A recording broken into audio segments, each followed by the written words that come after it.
Next topic पढ़ेंगे हम लोग यूनिवर्सल लॉ ऑफ ग्रेविटेशन जो न्यूटन ने दिया।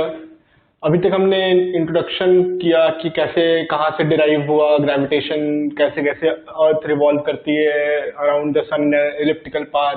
केप्लर्स लॉ पढ़ा हमने, जिसमें हमने पढ़ा कि क्या तीन लॉ क्या क्या केप्लर ने दिए। फर्स्ट लॉ था कि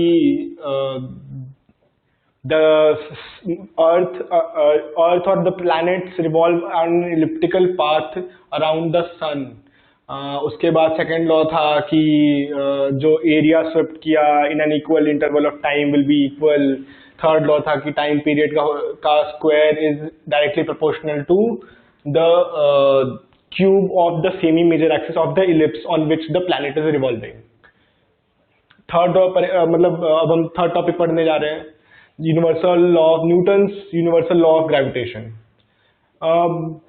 केप्लर्स के बाद न्यूटन आए। न्यूटन ने बोला कि न्यूटन ने लॉ दिया कि जो मून है, उन्होंने बोला कि जो मून है वो जो अर्थ के अराउंड घूमता है, that revolves due to the gravitational force of the earth. तो अगर मान लेते हैं कि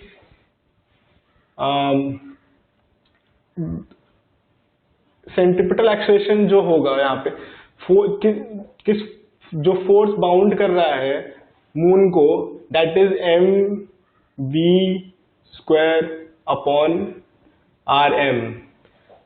rm is distance of moon from earth. और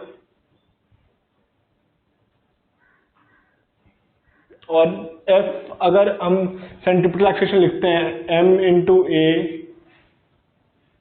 am मून का centripetal acceleration, mv² upon rm, mm cut गया, v निकालते हैं। v ऑन एन एवरेज कितना होगा, जो रेडियस है जिस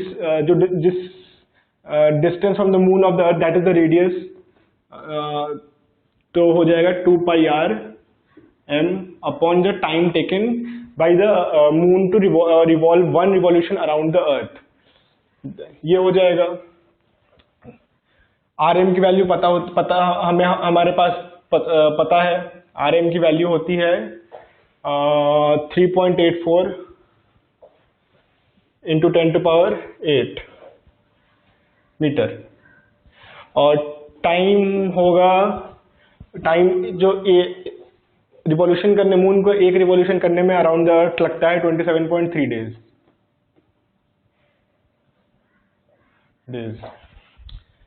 तो इसको आगे हम सॉल्व करते हैं। am इक्वल्स टू 4πrm का होल स्क्वायर, सॉरी rm का स्क्वायर अपॉन t का स्क्वायर इंटू ये rm, ये कटा 4π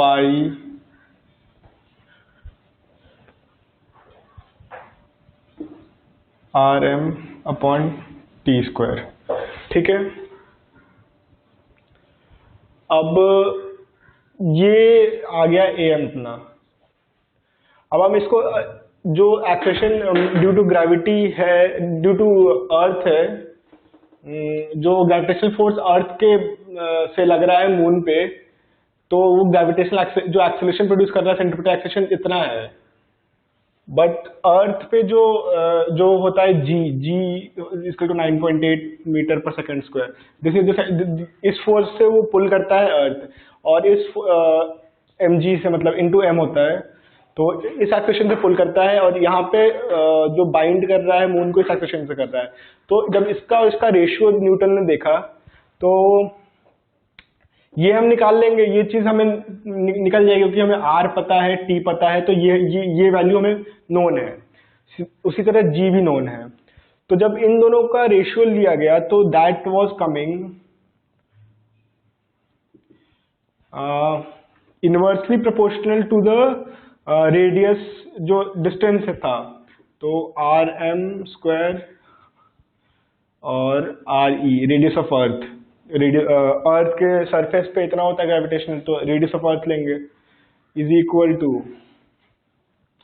ये आई 3600। ये रेडियस के जो फोर्स लगता है that is inversely proportional to the distance between them, square of distance between them. तो जो न्यूटन ने ये डिराइव किया ये चीज,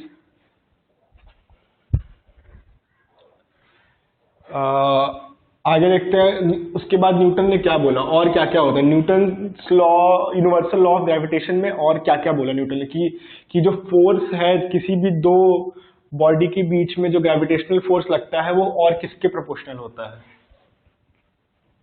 तो न्यूटन ने बोला हमारे पास क्या क्या क्या क्या मिल गया। जो ग्रेविटेशनल फोर्स है that is inversely proportional to r square, और न्यूटन ने बोला कि F is directly proportional to the product of the both the objects, तो m1 into m2 mass of both the objects, यानी कि F is directly proportional to m1 m2 upon r square. इस यहां से आया एक proportionality constant g, gravitational, that is also known as gravitational constant. F is equal to g m1 m2 upon r square. ठीक है, ये आ गया। अगर हम देखेंगे, हम निकालें अगले टॉपिक पे हम पढ़ेंगे ग्रेविटेशनल कांस्टेंट की वैल्यू क्या होती है और कैसे निकलता है वो। तो ये था जो लॉ दिया न्यूटन ने कि जो फोर्स है किसी भी दो बॉडी के बीच में जो ग्रेविटेशनल फोर्स लग रहा है that is inversely proportional to the square of the distance between them and is directly proportional to the mass, product of masses, mass of both the bodies। तो जो फाइनल लॉ आया ये आया। अब हम देखते हैं, एक क्वेश्चन देखते हैं।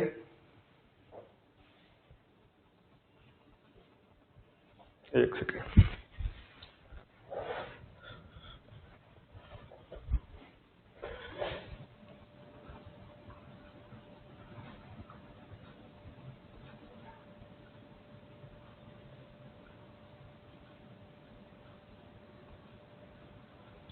ठीक है। ये मास m है, ये m है, ये m है, थोड़ा बड़ा लिख लेते हैं यार। ये m है, ये m है, ये m है, और इसके सेंटर पे एक और मास है दैट इज 2m। ठीक है, और ये a मान लेते हैं, ये b मान लेते हैं, ये c मान लेते हैं।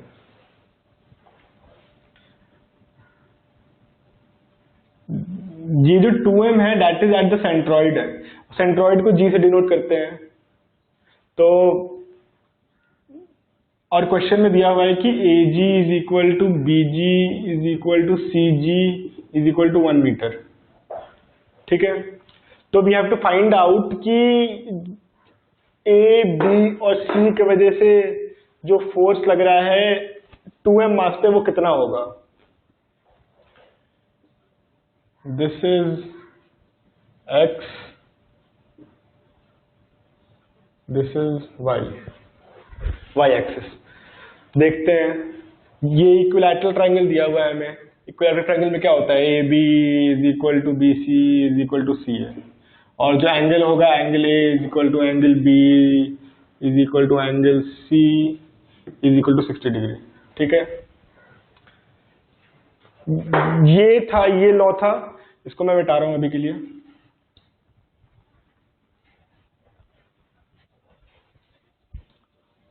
देखते हैं हम क्या आया।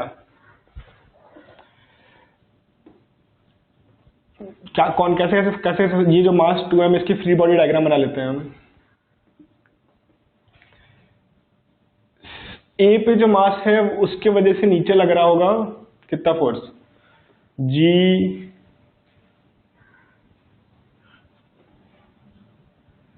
m into 2m। ठीक है, जो C पे है उसके वजह से इस डायरेक्शन में लग रहा होगा, सॉरी हाँ ये तो बताना भूल गया मैं, जो जो ग्रेविटेशनल फोर्स होता है ना वो ऑलवेज अट्रैक्टिंग होता है। कोई भी दो बॉडी है, इनके बीच का डिस्टेंस r है, m1 m2 r, तो this is the distance between them, r square m1 into m2 product of their masses. ये m1 इसका मास है, m2 इसका मास है, प्रोडक्ट ऑफ देयर मासेस, ये लॉ आया, ठीक है। और ये जो हमेशा ग्रेविटेशनल फोर्स m2 की वजह से जो m1 पे लगेगा, ये f इस डायरेक्शन में लगेगा, वेयर f इज दिस, और इधर लगेगा f इस डायरेक्शन में। ग्रेविटेशनल फोर्स जो होता है हमेशा हमेशा हमेशा हमेशा अट्रैक्टिंग फोर्स होता है किसी भी दो ऑब्जेक्ट के पीछे। बट आपने जैसा उसमें चलता है ना चार्जेस में, q है तो f is equal to k q1 q2 upon r square. Similarly वैसे भी ग्रेविटेशनल लॉ भी चलता है। ये आगे पढ़ेंगे आप लोग 12th में,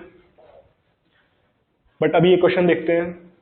तो ऊपर की तरफ जो 2m मास है, ऊपर की तरफ इससे फोर्स लग रहा होगा gm square 2gm square upon 1 का स्क्वायर।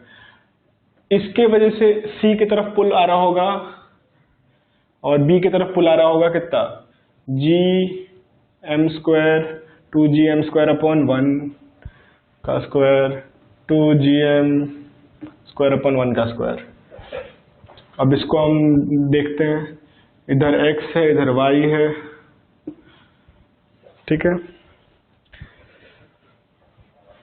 ये पूरा 60 था तो ये 30 हो जाएगा, ये भी 30 हो जाएगा उसी तरह, और ये 60 हो जाएगा। तो हम यहाँ पे देखते हैं दिस बिकम 60। इसको आई कैप और जे कैप में तोड़ देते हैं हम लोग। तो जो फोर्स लग रहा होगा acting on 2m, this will it will be 2gm square J cap plus 2gm, sorry gm square है, 2gm स्क्वायर cos 60 हो जाएगा J cap minus 2gm square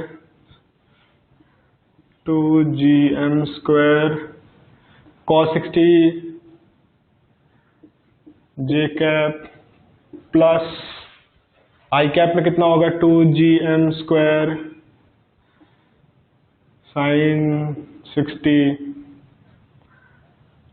आई कैप। इसके वजह से क्या आ रहा होगा, प्लस नहीं, दोनों माइनस होगा क्योंकि ये इस डायरेक्शन में, तो इसका कंपोनेंट इस तरफ ब्रेक होगा और इस तरफ ब्रेक होगा, दोनों निगेटिव है। माइनस दिस इज, ये कितना है, ये 30 ये 60, ये भी 60 है, ठीक है। 2gm square cos 60 j minus 2gm square sin 60 आई कैप, ठीक है। तो इससे क्या हो रहा है, ये और ये कैंसिल हो जा रहा है, और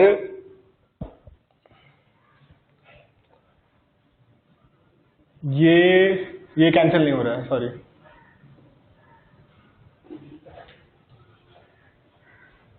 कितना हो रहा है, कैलकुलेट करते हैं। 2gm स्क्वायर माइनस cos 61/2 होता है, gm स्क्वायर हो जाएगा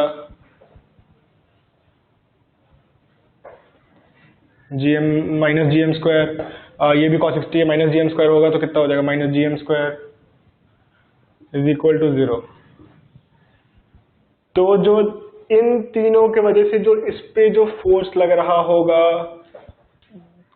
that will be net force acting by these three on this 2m mass will be 0। सब कट गया, सब कैंसिल हो गया,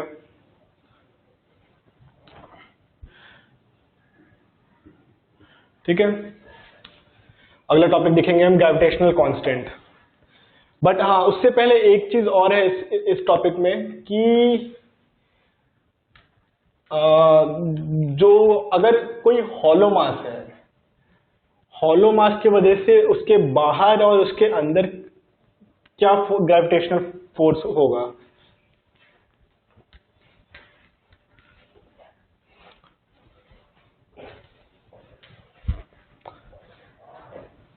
क्या है ग्रेविटेशनल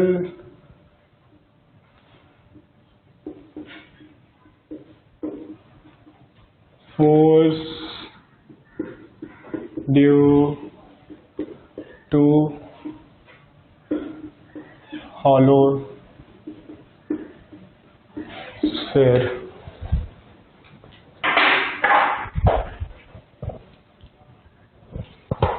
तो हॉलो स्फीयर की वजह से क्या फर्क पड़ता है?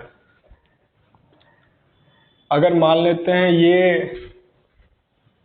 ये जो स्फीयर है ये हॉलो है, अंदर कुछ नहीं है, और इसके बाहर एक और दूसरी, ये इसका मास m है और इसका मास m1 है, m2 है।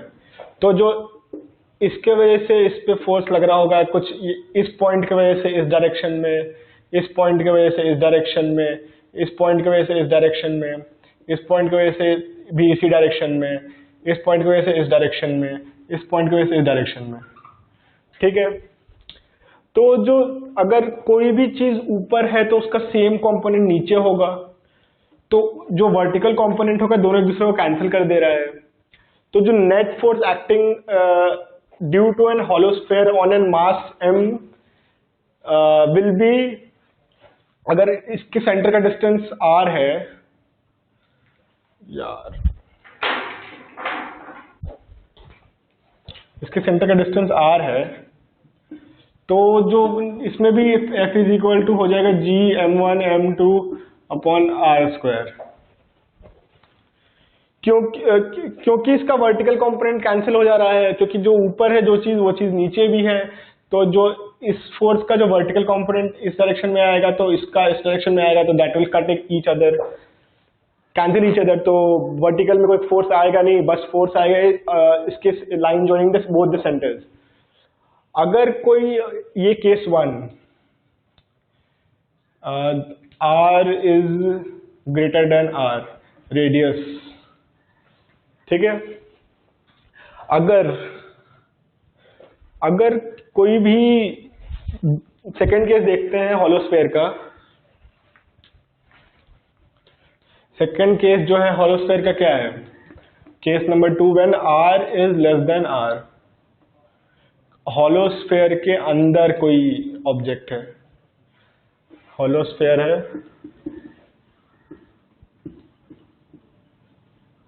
हॉलो स्फीयर है, इसके अंदर कोई ऑब्जेक्ट है, इसका मास m है, इसका मास m2 है, m1 है, इसके वजह से इधर कुछ फोर्स आ रहा, इस पॉइंट की वजह से कोई इधर पुल आ रहा होगा, इस पॉइंट की वजह से इधर पुल आ रहा होगा, इस पॉइंट के वजह से इधर पुल आ रहा होगा, सिमिलरली इस पॉइंट की वजह से इधर पुल आ रहा होगा, इस पॉइंट की वजह से इधर पुल आ रहा होगा, इस पॉइंट की वजह से इधर पुल आ रहा होगा। तो अल्टीमेटली सब एक दूसरे को कैंसिल कर देंगे।